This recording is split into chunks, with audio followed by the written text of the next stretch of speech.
To His Excellence, President Ibrahim TrAoRe, President of the Sovereign Nations of Burkina Faso, son of the African soil, defender of his people, may grace and peace be multiplied to you through wisdom, courage, and truth. I receive your letter not as a political communique, nor as a demand echoing through a diplomatic channel.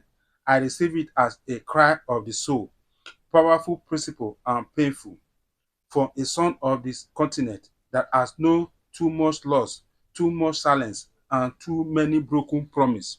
I have read your words not once, but many times, and each reading penciled deeper than the last, for in your voice I had not merely the anger of a continent long wounded by the dual blades of neglect and exploitation. Let me begin now with defense, but with confession. Yes, the church has, at moments in history, stood beside colonizer when it should have stood beside the crucified. There were chapters, some long, some shamefully brief, where the mission of salvation becomes entangled in the machinery of subjugation, where the banner of the cross was hoisted beside flags of empire, and the teaching of Christ were diluted by the ambition of kings. For these sins of omission and commission, I bow my head in repentance. No institution, however scared, is above self-examination. And if the church is to remain a beacon, it must not only shine light outward, it must shine it within.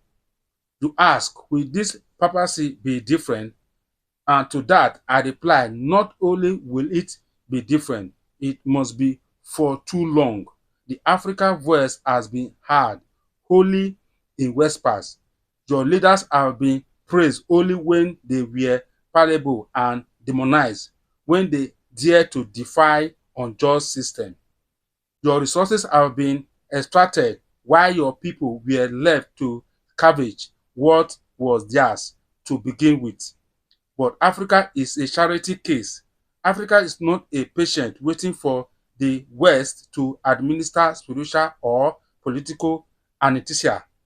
Africa is the cradle of courage, the wellspring of song, the pulse of prophecies. It is not the worst burden, it is a teacher.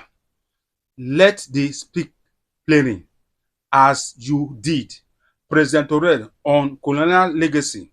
President TrAoRe, you spoke of chains, not only of those that bound the bodies of our ancestors, but the invisible ones that still clutch at the soul of Africa.